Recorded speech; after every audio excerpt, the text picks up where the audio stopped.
And so without further ado, I would love to introduce our wonderful speakers today. So we have Chris Lawler and Cara Simon, who are both from Learn International. I will read their bios in just a moment, as well as two of their interns, Sarah Crawford, who is a public relations and digital marketing intern, and Mateo Talada, who is the international education graduate intern.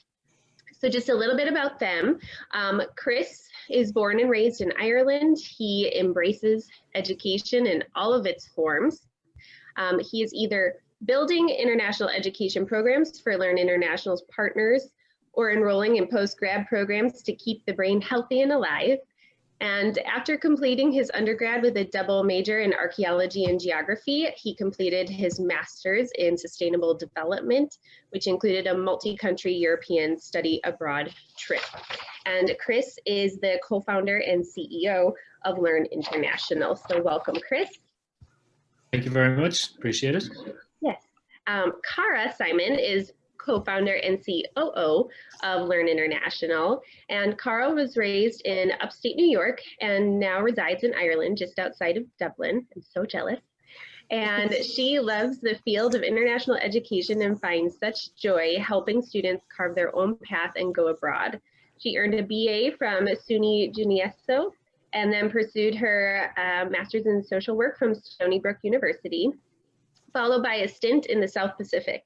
And after working as a wilderness therapist and clinical social worker, she decided to switch careers into international education and received her MA in higher education from the University of Arizona. She loves to travel, learn about other cultures, and eat apple cider donuts. Who doesn't? Yeah. Welcome, Cara. Thanks. Sarah Crawford, Sarah recently graduated from Syracuse University in May of 2020, where she earned 2 bachelor's degrees in public relations and writing and rhetoric studies. During her time in college, Sarah's passion for travel was explored through multiple study abroad programs and a senior thesis project which focused on her time spent in Scotland. In the summer of 2019, she interned for a public affairs agency in Brussels, where she covered the 2019 European Union elections and became the favorite customer of the Belgian fry shop down the street from her office. She's excited to be part of the Learn International team and for the new adventures that await. And last, but certainly not least, we have Mateo, who's an Italian-Canadian. Mateo grew up just north of Toronto, and from a young age, he had an interest in different cultures, countries, and people. He received his BA in political science and Italian studies from the University of Toronto in 2017. He studied abroad in Florence, Italy in the fall of 2015, an experience that changed the course of his academic career and post-academic career aspirations. Throughout his undergraduate studies, Mateo worked for various cultural and language-related organizations, honing his intercultural competencies and client service skills. And he moved to the United States immediately after to pursue an MA in Italian language and literature at the University of Pittsburgh, graduating in 2019. So welcome, everyone. I'm going to turn it over and get the show on the road. Okay, thanks for the introduction, Stacy. So welcome, everybody. I've been loving looking at the chat and seeing where everybody has studied abroad. So we've got, I'm going to have to pick Ireland first, but Cork and Dingle. We have Rome, Chile, South Korea, New Zealand, Barcelona, London. I'm probably missing a few. And it looks like you guys were between 2019 studying abroad and 2020. That seems to be the general theme there. So yeah, lots happened, since 2019.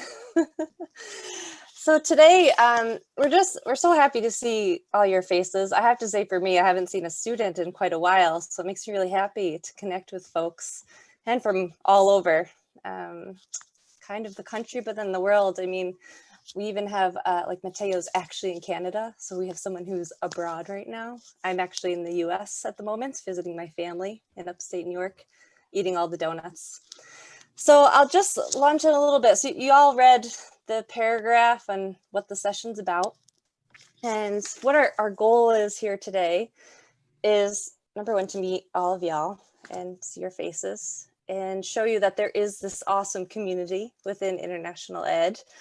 And just because we can't see each other face to face sometimes doesn't mean we're not out there. And essentially a lot's happened this year with the pandemic. And I don't know about you, but I have my good days and my bad days. And so kind of throwing those out there and just trying to talk about it. Something I identify a lot with is when I feel other people are going through similar things that I may be going through. Now we know people can't actually feel everything each of us are feeling, but they might have an idea of what it feels like to maybe have been in Rome and got pulled from your program when COVID started, right? They may have gone abroad in 2019, came back, but don't have a lot of people to talk to about it.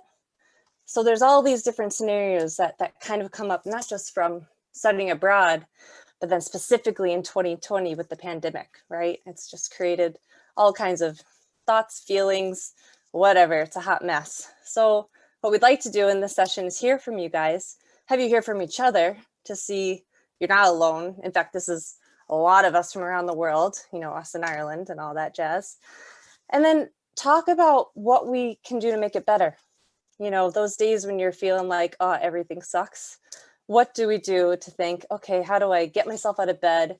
And I don't know, maybe I need to apply for jobs. Maybe that's what I can control in this moment. Or think about the things that we do have control over in a time where everything feels very out of control. So that's why you're all here, I hope. And we hope that you get something out of it. And if you don't, you at least know you're not alone in 2020 and that there's always a light at the end of the tunnel, like there just has to be. So that's what I wake up every morning to believe. So Chris, you're gonna pipe in a few things. You're on mute. Yeah, there you go. Sure, yeah. Thanks, LFA, for having us come and chat, and thanks everybody for turning up. I know it's a Saturday. There's a big difference in turning up on Friday and Saturday, so, you know, kudos to you all. And I think, you know, just following on from what Cara said, you know, it's easy to dwell and wallow in the negative at the moment, because it seems that no matter what screen you're watching or whatever road you're walking down, there's something to be negative about at the moment. And I think over this session, what we want to be able to kind of instill is that there's a, you as your own person are, have the power within you to be able to be approaching situations in a positive sense. You know, we can choose to decide that this is terrible and I can't do anything about it, or we can look at it, work through it and say, well, I can do something positive that's going to enable me to break things down into baby steps. And that's what we're trying to do. So I wanted just to explain what the plan is for the next, you know, kind of half hour, 40 minutes or so that you guys know what to expect. What we want to do is to kind of garner what your individual experience is. As Cara said, you know, we are all in broadly similar situation in terms of the negative that we're feeling at the moment, but every one of you has your own experience and your own journey, and it's relative to, you know, your family situation, your study abroad situation, your school situation, your work situation. And so that is very valid. And sometimes it can be very easy to think, you know, nobody really understands what I'm going through. I know you guys have issues, but it's not the same as me. My issue is the worst thing that's ever possibly happened.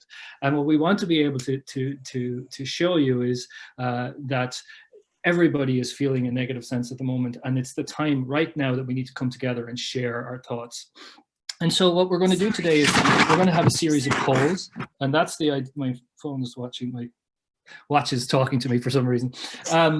We're going to have a series of polls that allows us to kind of, for you to share very quickly, you know, what your initial thoughts are, what are you feeling at the moment? And then what we're going to do is kind of unpack that and have a conversation about it.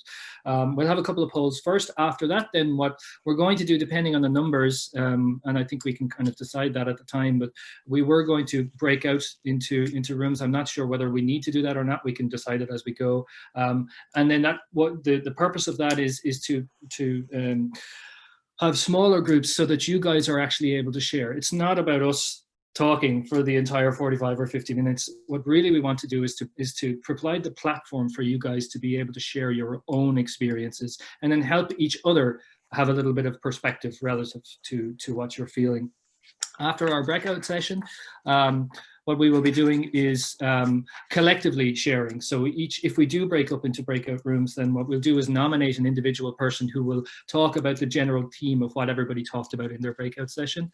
After that, collectively, we will discuss, what the feelings were and how we can possibly move forward. And then we will really start to wrap up and see what can we take from the session and what are the positive steps we can take kind of moving forward. And finally, we'll have a final poll and a Q&A session. And hopefully that will all fit into 40 minutes, no problem whatsoever. So one more thing I was just going to say, we have a Q&A at the end, but if there's anything you guys just have questions about as we go, just type it out and we'll do our best to answer. Yeah, because the more we hear from you, the more I think beneficial it is for everybody. So please do ask away. Did we want to launch our first poll? Yeah, so it's funny. I'm glad you guys did answer it in the chat, kind of where you're going. That was one of my first questions. So that's done with now. So the first poll, just to kind of get an idea from all of you who are on the session, is just to answer this quickly so we can see kind of more or less where everybody is with their study abroad experience. So we'll just take, 30 seconds. Choose one that fits you the best. If none of them relate, other is always a great answer. And that could be related to 2019. A lot of y'all were in 2019.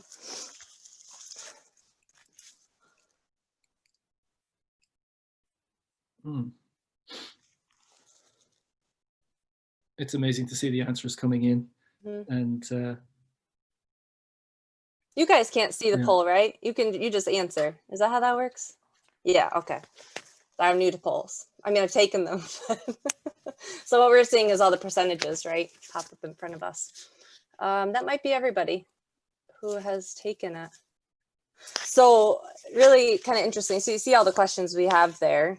I plan to go abroad, but my program was canceled within a week of departure. No one selected that one. Okay. It's interesting because a lot of our students that we work with as a provider, that happened really, even 2 programs within 2 days of their flight leaving the States. The second question was, I planned to go abroad, but my program was canceled over 1 week before departure. So 3% of you experienced that. I was abroad for more than 2 weeks and had to, I think it's return home. So 47% of you, it looks like you were abroad and had to go back. That's a lot. I was abroad for 2 weeks or less and had to return home. None of you had that experience in this group. I chose not to return home when my university requested. So 6% of you did that, just stayed abroad and wrote it out, it sounds like. And then other, 44%, so 14 of you who don't fall into any of the categories here, which is totally cool. And had a different experience altogether. So thanks for sharing that. Okay, I have to move this out of the way. So some of those things, one of the reasons we wanted to talk about that poll in general was just to see, obviously, where y'all were at, right? Is there anybody, the ones who I can see on video, that are kind of feeling really frustrated or angry about what happened with their study abroad program? Yeah, I got one shake of the head, a couple shakes, so. Yeah, a yes, a big yes, Gloria. Yeah. So that that's going to lead us into another poll. We kind of wanted to get these polls out of the way, right? Just so we can get a good grounding for where everyone's head is at. So I asked that one question in particular because a lot of the feedback I get from students that we've worked with is that experience. Like, oh man, like I can't believe I didn't get to go. Or I was away and then I had to quickly go back home, or I couldn't do the trip in Europe that I had planned, flying all these different countries on my spring break. So we're just going to throw out the second poll really quickly, have a go at that one, and we'll share the results. There's a lot more questions on this one though, so it'll take a little bit of time.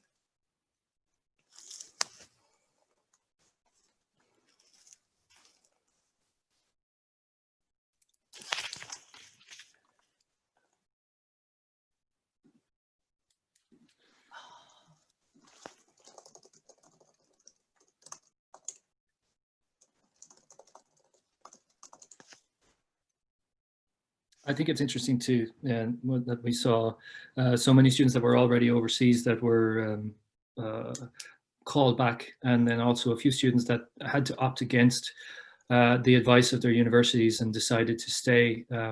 You know, a lot of those decisions that you have to make in the moment without as much information or with conflicting information. You know, I'm looking at the news in Ireland or London or wherever it is that I'm based, and then I'm hearing what my university is saying, and I have to try and make a decision.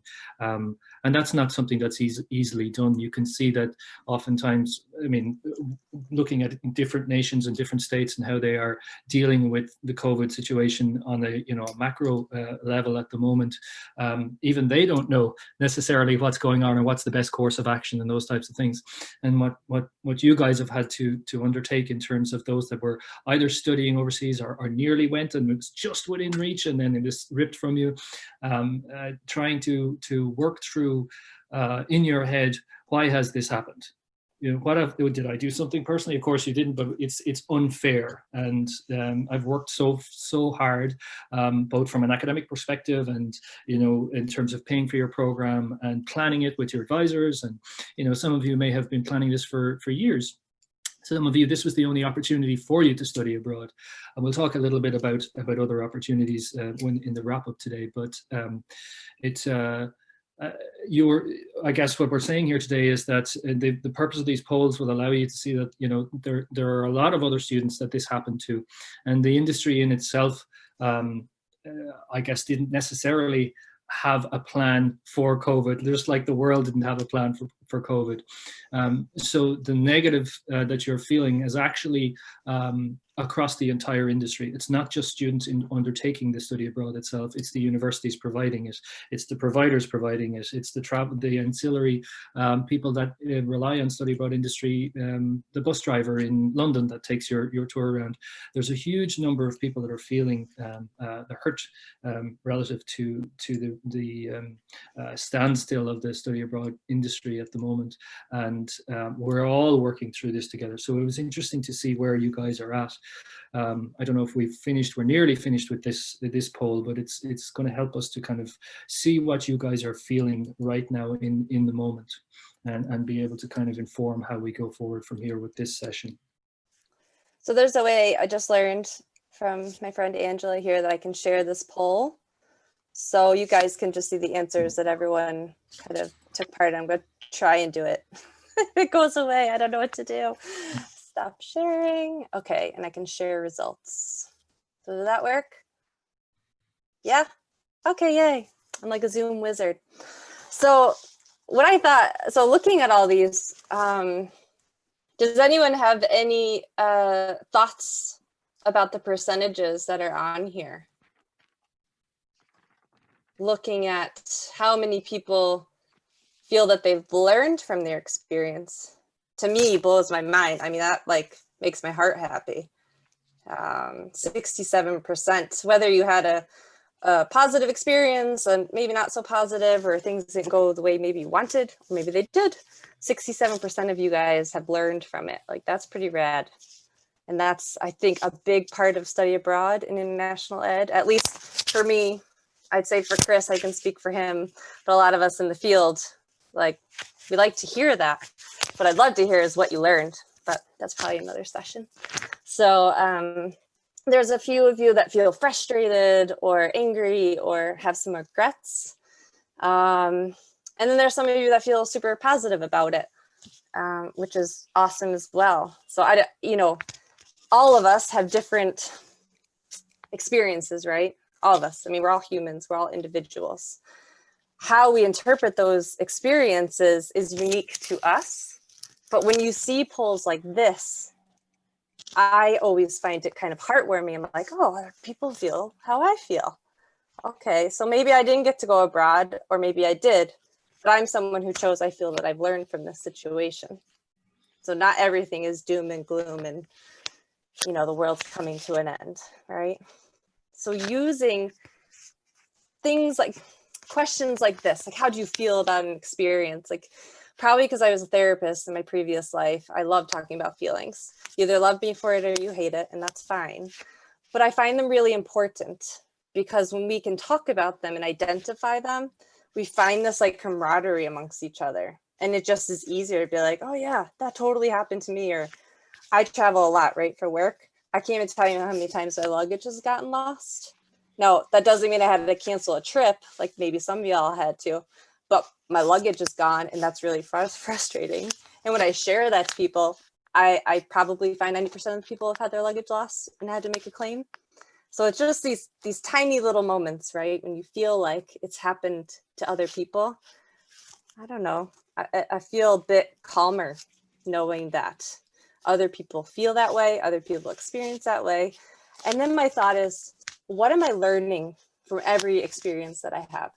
That's a question I ask myself every day, especially on kind of poopy days, like days where I'm like, ugh, 5 cups of coffee isn't even enough. I can't even, stay awake. So I think about that. I think, what am I learning from this experience, with maybe positive, this may be negative, or I'm perceiving it as negative? Or those of you who study abroad and don't know how to talk about it. I mean, that's very real, right?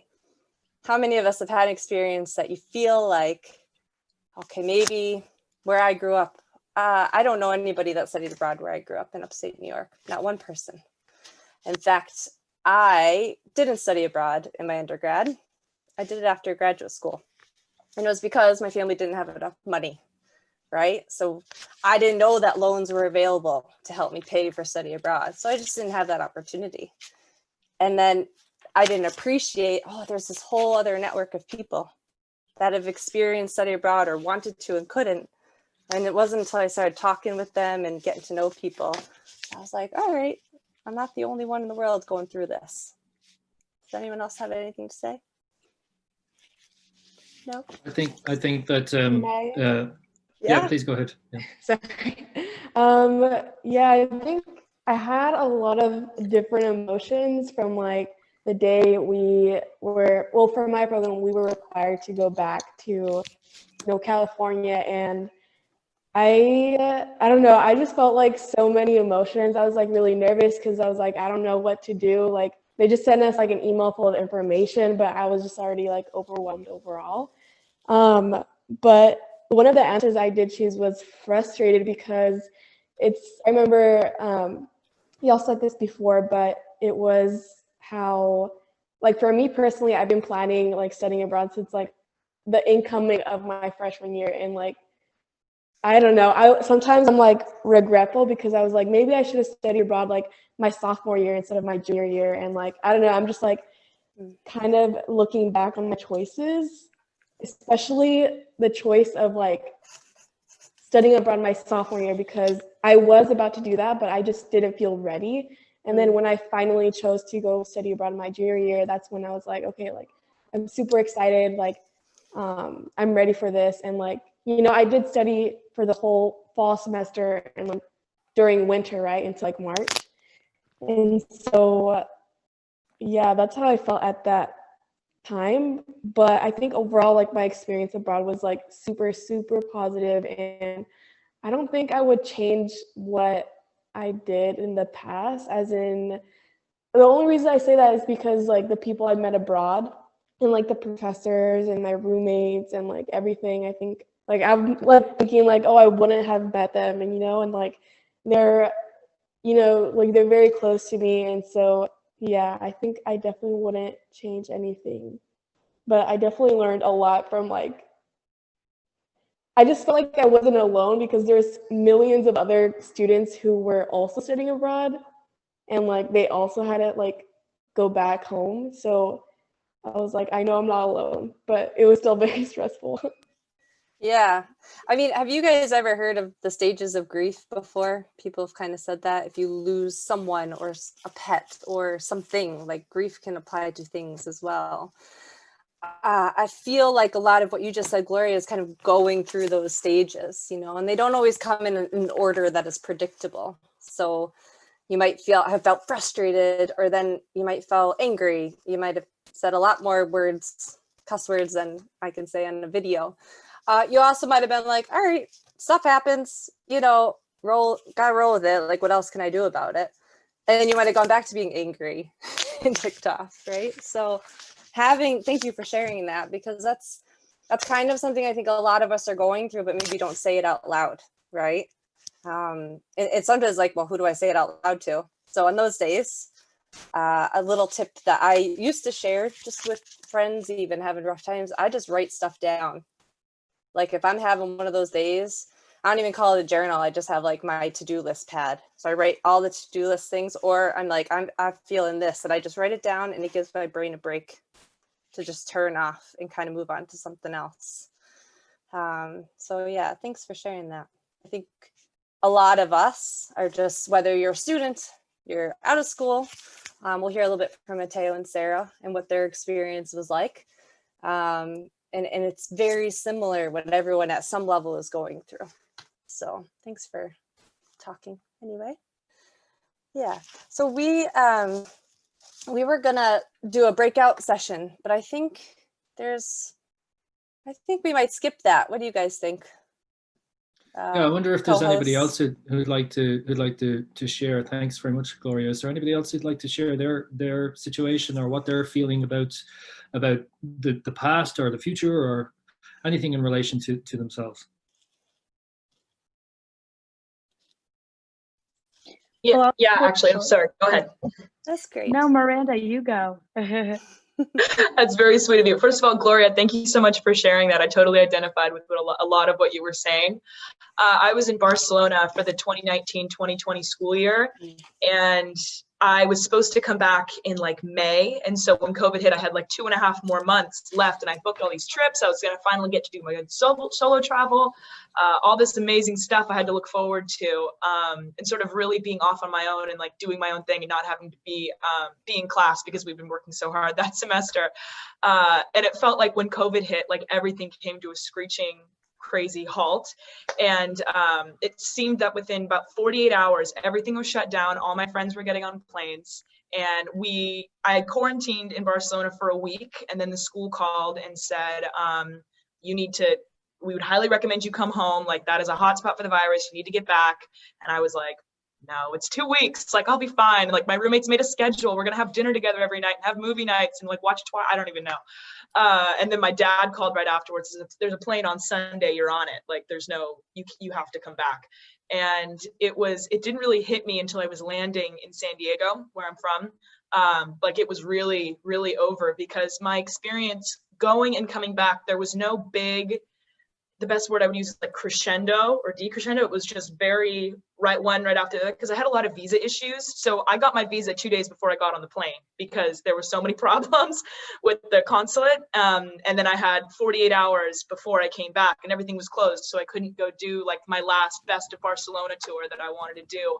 And now that I've been back for longer than I was away, I think I can't think about it very much because it makes me so sad. It makes me so upset to think about that.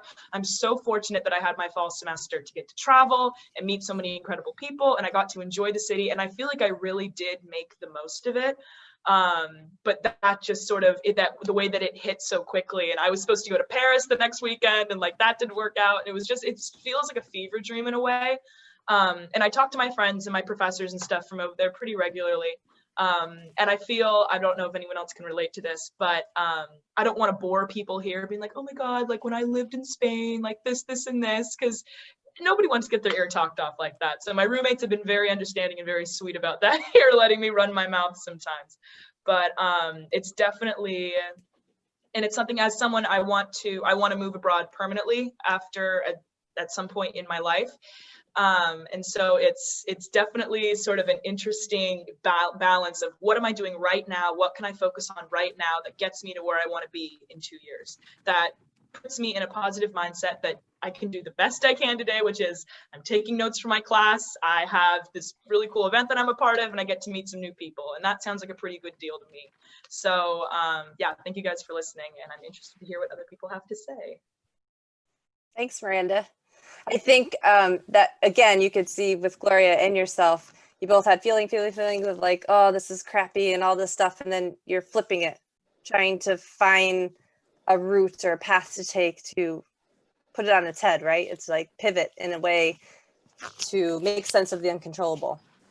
And so it takes us a while to get there. And some of us are quicker at it than others, but y'all will get there. It's just listening to each other. Like I have to say, just hearing the two of you speak about your experience, there's so many things I think people I know within the industry and international ed can relate to very similarly, just in a different kind of higher, I don't know, level, you know, like us having to bring you guys home and saying, I'm sorry, you have to leave your program that you spent all this time planning. And, you know, Gloria, oh, I should have gone to my sophomore year.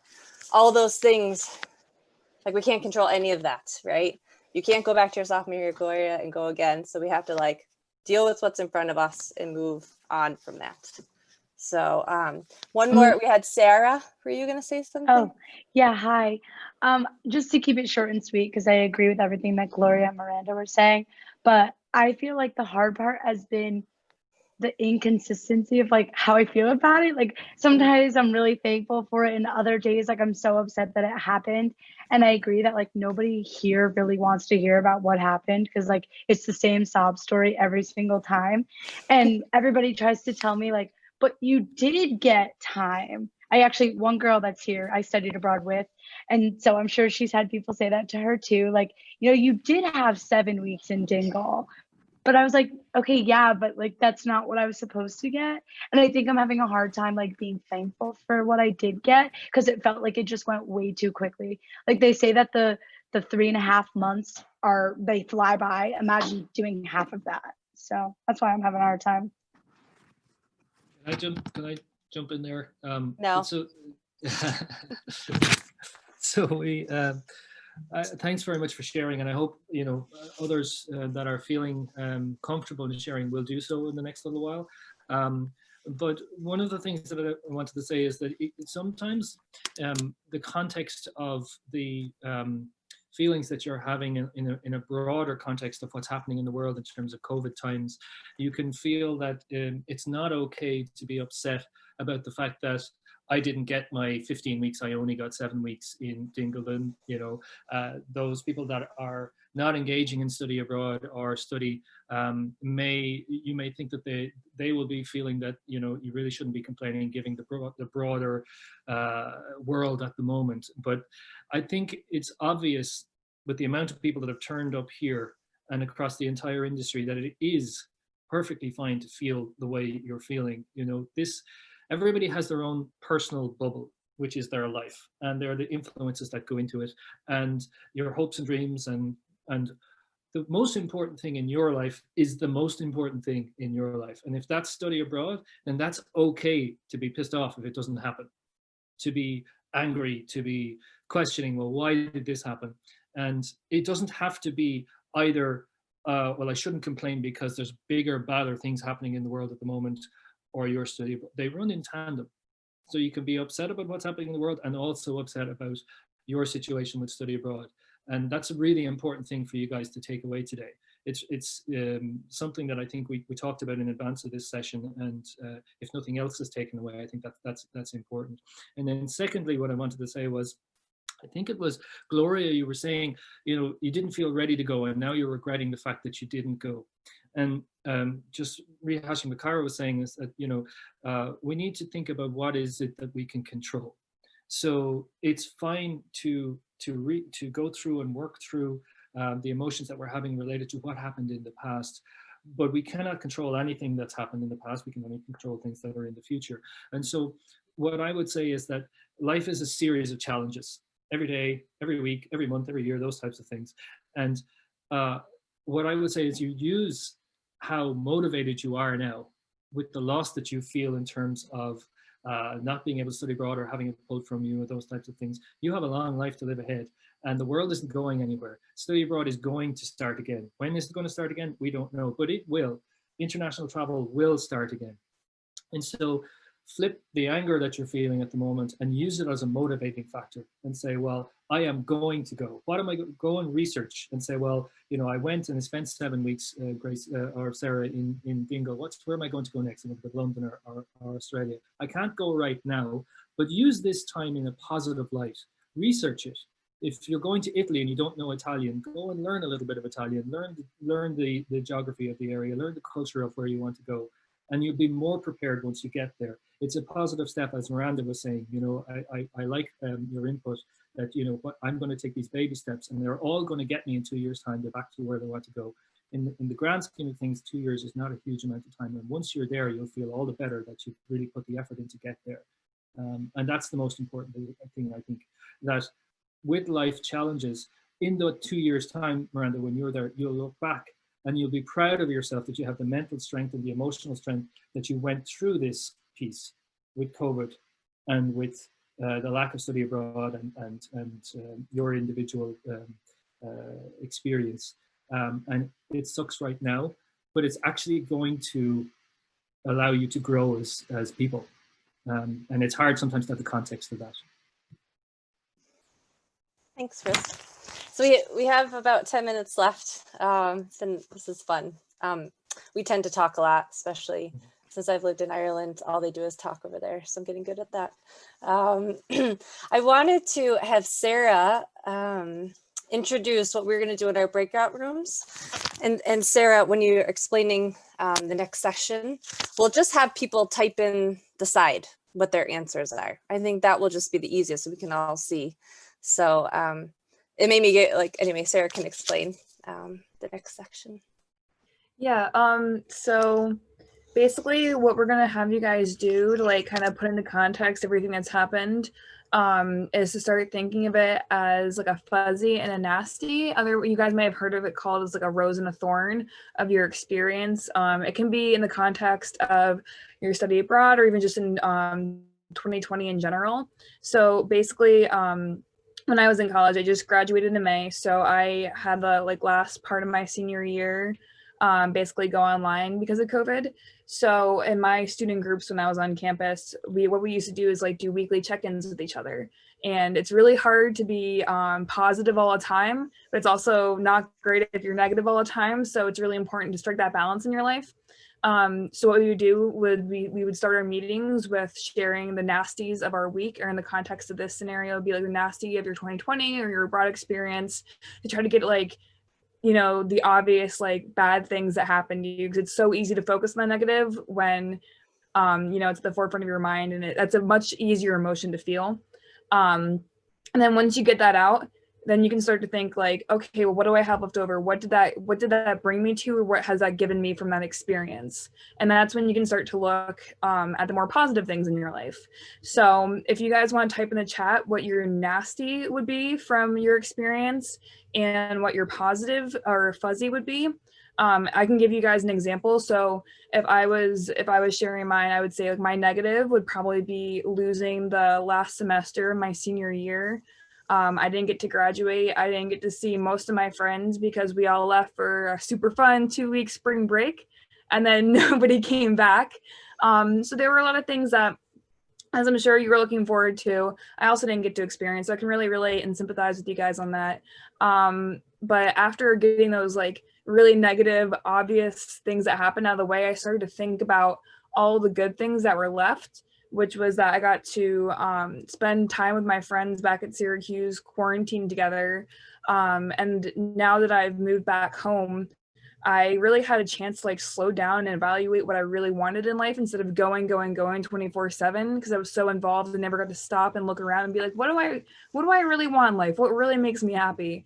And that led me to this internship with Learn International, and I've been working for them since July. And if COVID never happened, I never would have gotten to meet Chris or Cara, Mateo. Like this whole experience has just been so fantastic. So that's a huge fuzzy for me. And also being able to spend time with my dog, because when I went to college 4 years, I didn't get to see my dog anymore. And now she's just like absolutely stoked every single day that I haven't left again. So there are small positives to every bad situation. You just have to look for them. And so I hope that as you guys are listening to me talk about that, you're thinking your own fuzzies that have happened out of like the nasty situations that 2020 has brought us. So while you guys are typing, Chris, myself, and Mateo will all share our nasties and fuzzy. Makes me giggle every time I say it. Thank you, Sarah. That's a good example. Mateo, do you want to share yours? Sure, yeah. So my situation, I mean, I sympathize with everything that you guys are saying, albeit my situation is a little bit different, but then again, we all have kind of different situations. I did like I said, I did my undergrad here in Toronto. That's where I'm from. And then I moved to the US immediately after, where I went to grad school. Was in Pittsburgh, absolutely loved it, was doing my best to stay. Unfortunately, upon graduation, I couldn't land a job, so I had to move back home. After moving back home, it was just trying to get a job as hard as I could, applying. And after a couple months, COVID, which completely, and I had interviews and I had some job offers on the table, but COVID just completely knocked it out. So it was just yet another kind of punch in the gut, so to speak. So that was definitely the nasty part, just kind of focusing on it and get what I want. I wasn't able to stay where I wanted to stay. I still don't have a job. Now COVID's broken out. People are losing their jobs. Yeah. So it was just kind of like a one thing after another. When it, when it rains, it pours, that saying.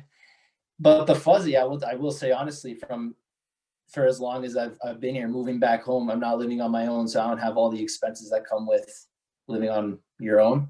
So I'm saving a lot of money. I've had the ability to do a lot of things that while I was a grad student, I just didn't have the time to do. I mean, you do so much reading as a grad student, but there were so many books I wanted to read just for fun. But in my free time, I didn't want to read because that's all I was doing. So it's positive. I read a lot. I love languages. I learned another language. I really put it in my head. Okay, well, we're all at home now. We're all quarantined. I'm going to format a schedule and, learn something. That's definitely another positive. And then again, similar to what Sarah said, I mean, these internships, I use LinkedIn a lot, and I managed to connect with a lot of people and learn more about the field that I'm trying to get into, and landed 2 really cool internships. So it definitely, it definitely depends on kind of the way you look at the situation and things that have presented themselves and really what you want to focus on. I'm loving reading all the nasties and fuzzies. Sorry, guys. Thanks, Mateo. It's interesting because Sarah and Mateo, you both have kind of different experiences, you looking for jobs after graduating and then having interviews canceled and all that jazz. But you've done a really good job of networking within the industry and taken that kind of, maybe frustration. I'm living at home. Maybe I have no money. I don't know. I'm looking for a job. And you are meeting all kinds of people in the field. I mean, every time I talk about Mateo or someone, Mateo's like, oh yeah, I interviewed them. Like he's just kind of rolled with it. Sarah, the same thing. I mean, Sarah's not an international ed, like that's not her career path, right? But she has I don't know, she's a rock star. So she's doing another internship plus ours right now, doing all kinds of PR for stuff. I can't even speak. And just making the most of a situation that she could just be sitting around feeling mopey all day. I will quickly share my nasty and fuzzy. So like all of you not all of you, but some of you had to leave, right? Or cut your program short, or maybe never got to go. We were on the flip side, on the ground in Ireland, bringing students home from all over Europe, like working directly with our students and the universities.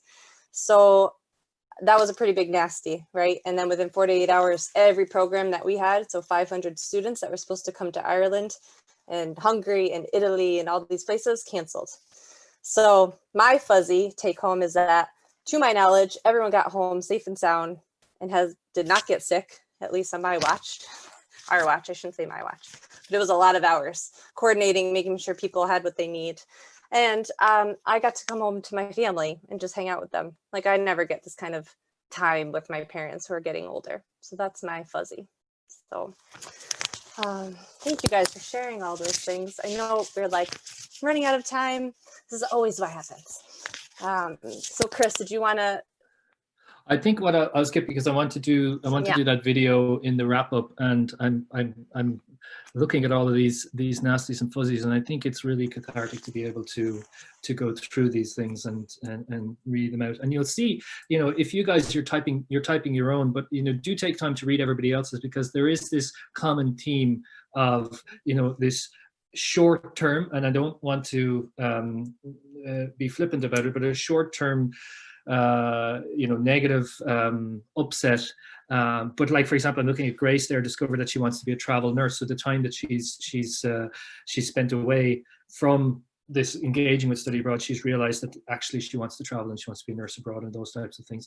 And think about how important that realization is. Would that have happened had this not have happened? So trying to flip your perspective of these things and take a positive view is really the most important thing I think that we can do. I'm mindful of time. It's, we have a couple of minutes left. So I see Stacey is about to start wagging the finger. So we better go. I know, I do think in our wrap up though, Cara, Sarah, Matteo, you have good points to give. So we should probably just go straight there if we can. Yeah, I think just what Chris could do, you could just share your video in the chat and people could watch it. Yeah, sure. Essentially, I know time always flies, at least for us on the presenting side. I hope you guys enjoyed yourselves. But really what we wanted to talk about is just, you can see how many of you are in a similar kind of zone, right? And you can also see how some people are trying to make the most of the situation.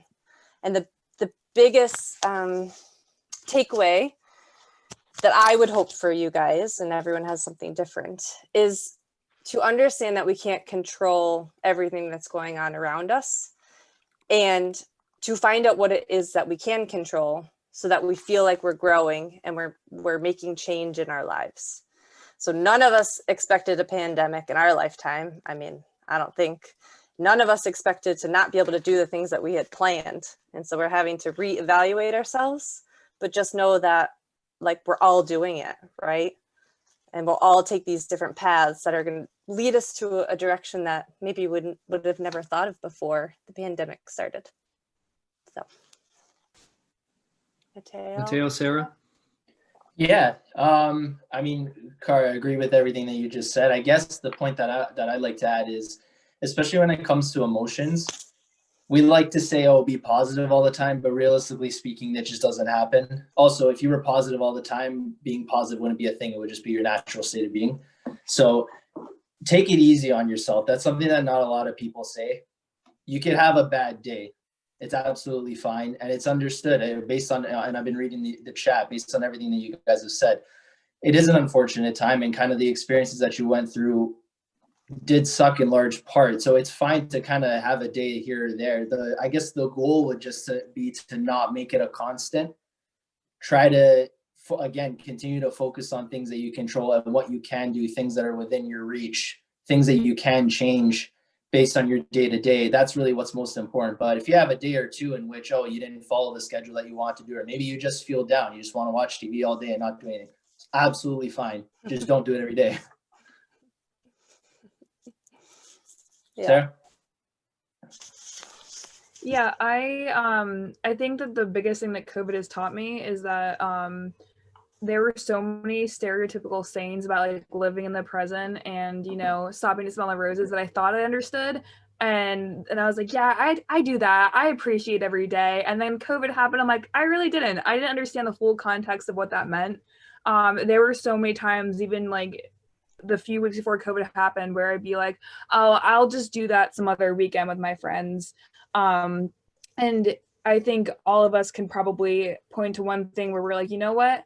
Nothing that wasn't guaranteed. You think even a college graduation, if you make it to the end, you should be guaranteed a graduation, but you're not. Nothing in life is guaranteed, and COVID has proven that so well.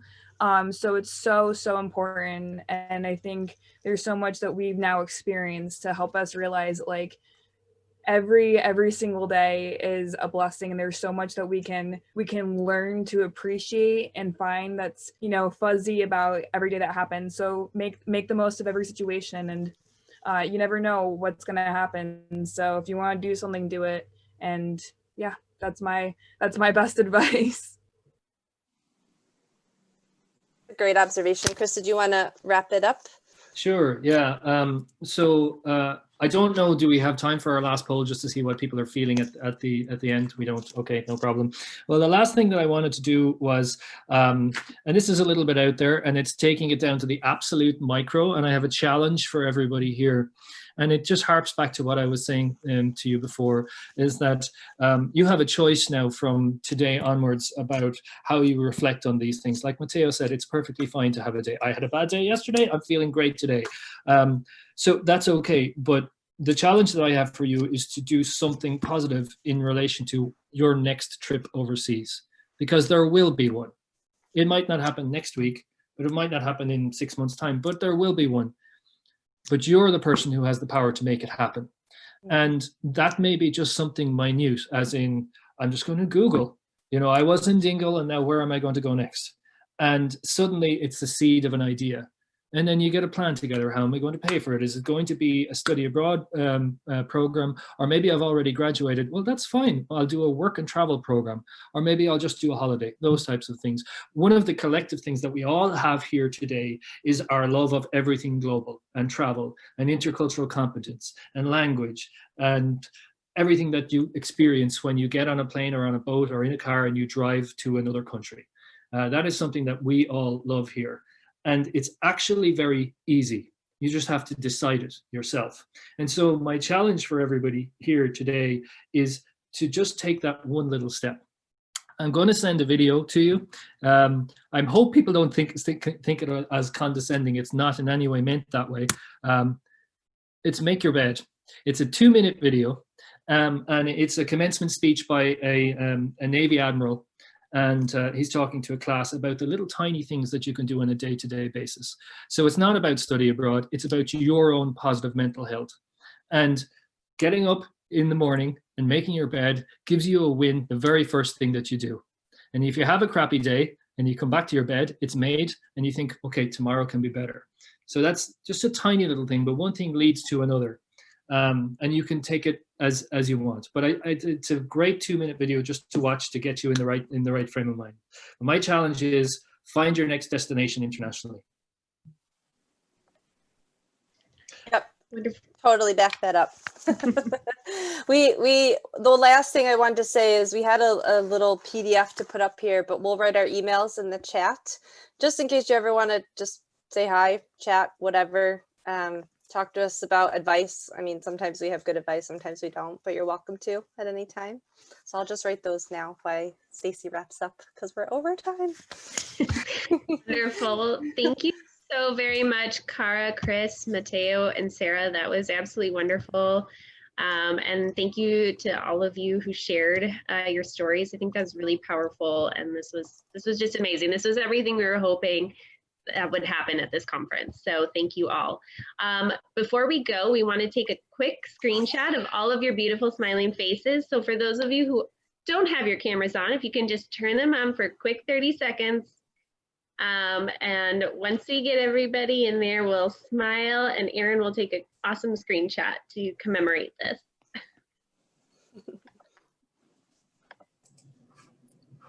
Yay. Okay. Yay. All right. Everyone smile. Smile.